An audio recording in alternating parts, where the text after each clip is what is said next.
What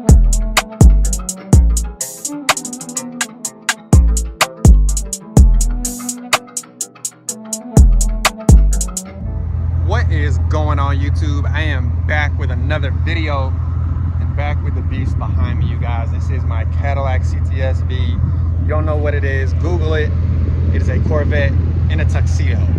But we're going to be talking about rim and tire sizes for these cars. It's something that I am very, very new to, and it's not as easy as Mopars as far as tire size and the convenience and the ease of finding tires, which is crazy. But we're going to dive right in. Something I wish I had, something I wish I knew more about before I bought a CTS-V. So if you didn't know, these cars actually come with 19-inch wheels on the front and the rear, and I believe they're all the way around 9.5 or 9s in the fronts and 9.5 in the rears, which is a pretty small rim for a supercharged V8 car.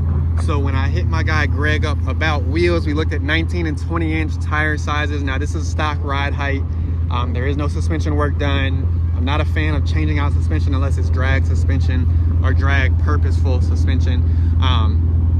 We did take off the wheels, and I was really worried about the fitment. I didn't want a lot of gaps because I don't know if you can see on Chargers, you don't lower it a little bit, it has a little bit of a gap. And especially my 1320 had a gap, but it had a gap for a reason, partially because of the drag radials. But regardless, let's talk about wheels and wheel fitment.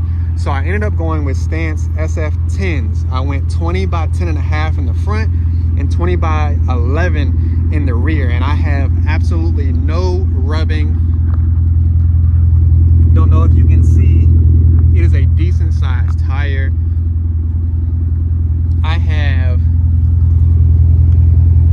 I just lost where the tire size is. Oh yes, I have 305, 25, 20s in the rears. These are Hankook, I believe, Ventus, oh yeah, Ventus V12s, V12 Evo 2s in the rear. And I have the same tires in the front, just a different size. 275, 30 ZR20s. Now, you'd be surprised at how hard it is to find the rear size tire and the front. Not a lot of companies make the 25s. A lot of them make the 305 35, 305 30, 20s for your Scat Packs, your Hellcats, because that is a more popular tire. These tires cost me about $1,700-ish for all four, 1,800-ish, somewhere around there.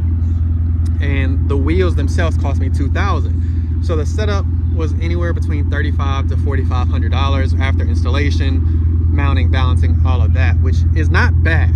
Now, if I would have went the 19-inch route with the same Stance wheels, it would have been about $500 less. Now, obviously, it'd be the same tire size. I could have gone to a 30 on the rears, but the front tire size would have stayed the same. As you can see, there's not a lot of room here in the front. I have about 2 fingers worth in the front and about exactly 2 in the rear. So the fitment on the actual car looks great. Now there are a few options, and I'm going to actually go through them while I get back in the car. And before I dive in the car, the CTS-Vs do come with a 6-piston Brembo in the front and a 4-piston Brembo in the rear. So you want to make sure you understand that this is a 5x120 bolt pattern. I don't know the offset. Don't kill me on specifics, but I'll put that down in the description because I actually have my paperwork from that. Actually, let me see if I have it in the car. Maybe, maybe not.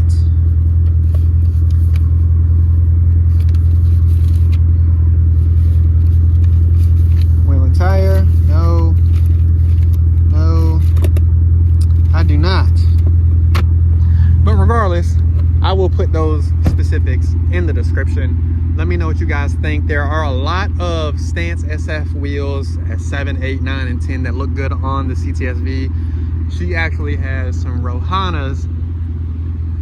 She did 20 by 11s, and what you can see is she has a lot thicker of a tire wall. I believe she has 315, 35, 20s there. Again, 20 by 11, and you can still see there's this gap, right? Like 5-finger gap.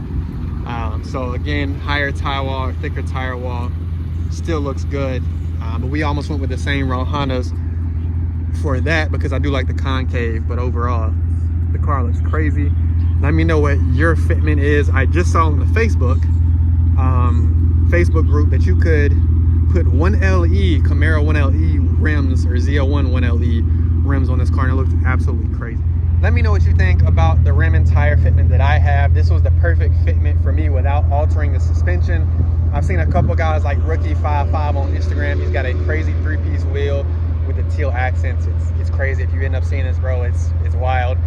There's a couple different routes to go. Again, I wanted to make sure I did not alter the suspension in any way, shape, or form, and then kept a good fitment without a large wheel gap. So that's what I went with. Let me know what you guys think in the comments, and we are out.